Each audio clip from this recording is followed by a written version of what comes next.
नमस्कार दोस्तों। आज हम बात करेंगे हमारे जो पुराने जितने भी वीडियोस थे टीवी के मैंने बनाए और अपलोड किए यूट्यूब में, तो उनका जो मेरा इंटरेक्शन हुआ उसके बारे में।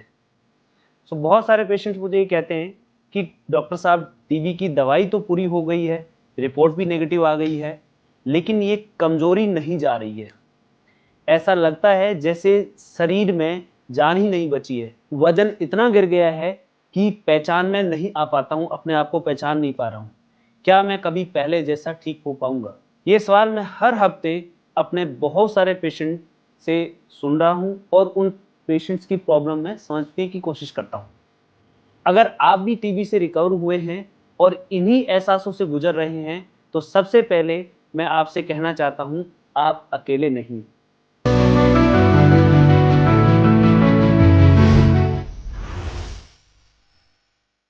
मैं डॉक्टर सुखराम बिश्नोई, एक thoracic surgeon Medanta the Medicity hospital में, और आज हम इस ज़रूरी टॉपिक पे बात करेंगे।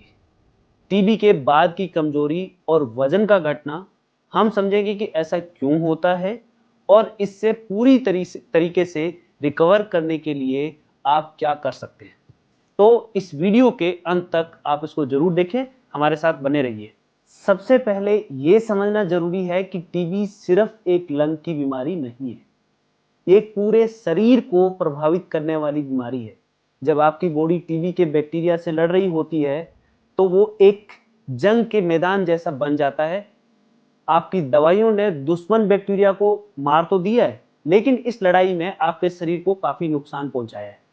रिसर्च बताती है कि लगभग 50 से 80% पेशेंट्स को टीबी ठीक होने के बाद भी कोई ना कोई परेशानी, जैसे कि सांस फूलना, कमजोरी बनी रहना, खांसी में खून आना या वजन नहीं बढ़ पाना, ये सब होता रहता है।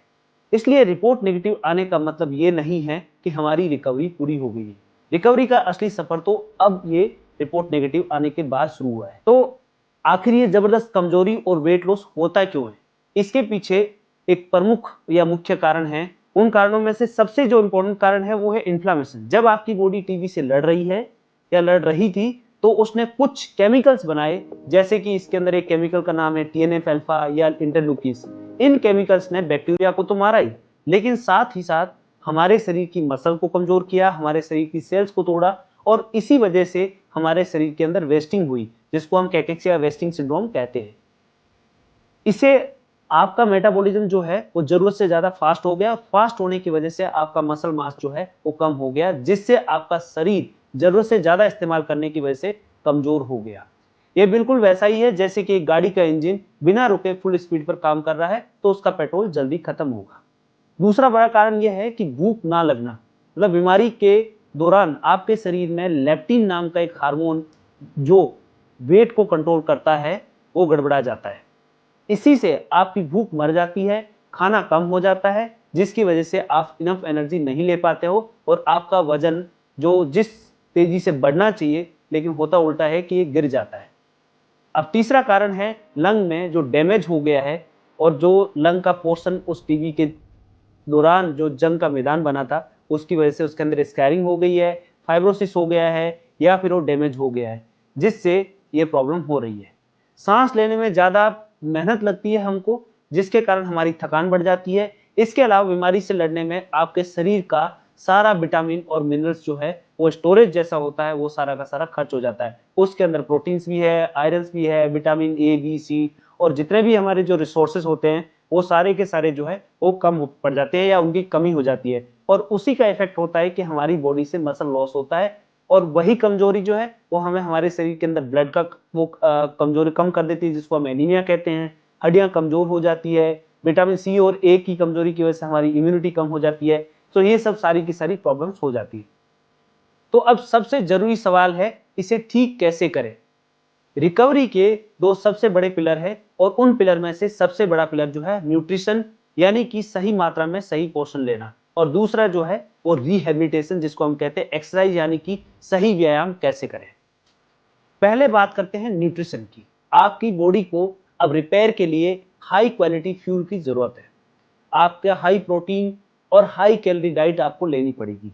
प्रोटीन के लिए आप अपनी डाइट में, अगर आप वेजिटेरियन हैं तो पनीर ले लीजिएगा, दूध लीजिएगा, दही लीजिएगा, दालें लीजिएगा, खास करके जैसे मूंग की दाल है या चने की दाल है। अगर आप नॉन वेजिटेरियन हैं तो आप अंडे ले सकते हो या आप चिकन ले सकते हो या फिश ले सकते हो। इसको अपने खाने का पार्ट बनाइएगा और कोशिश करिएगा कि जितना आपका बॉडी वेट है, जैसे आपका बॉडी वेट 40 किलो या 50 किलो है, तो आप कम से कम 80 से 100 ग्राम प्रोटीन पर डे के हिसाब से लीजिएगा।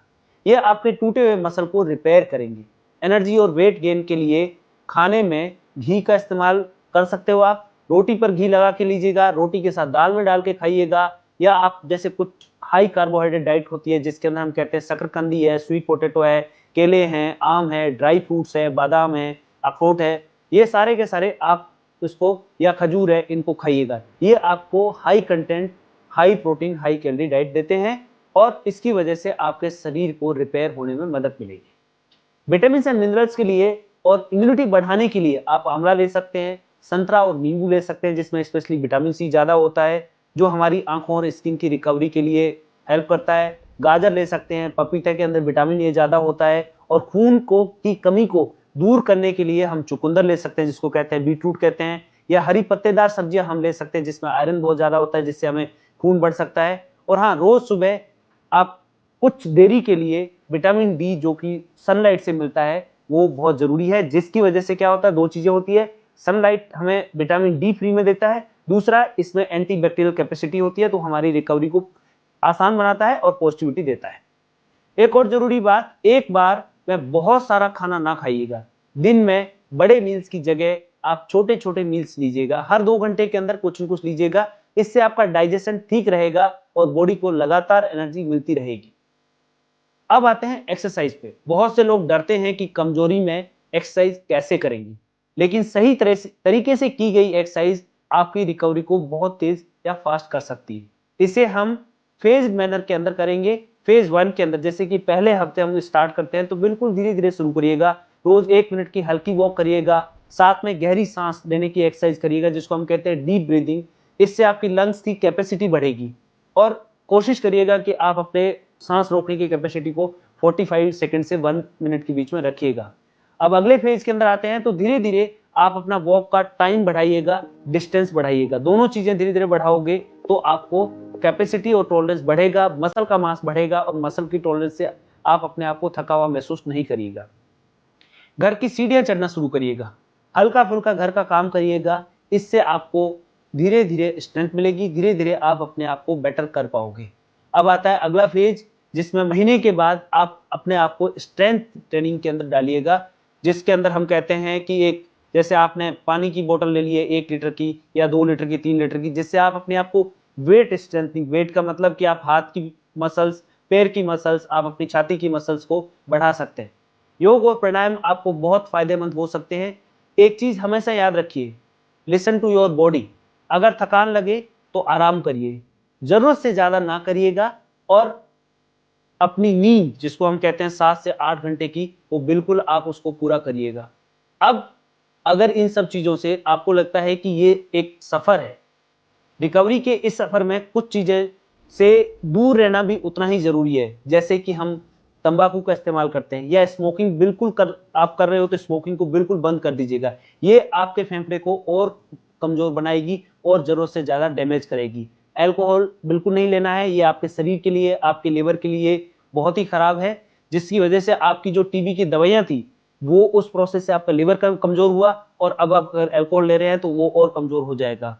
और बाहर का जो जंक फूड है, ज्यादा ऑयली, ज्यादा तेल वाला खाना आपकी रिकवरी को स्लो कर देता है, क्योंकि ये तामसिक खाना है जो हमें हमारे जो वही हार्मोन सीक्रेट करता है, केमिकल सीक्रेट करता है जो टीबी सीक्रेट करती है।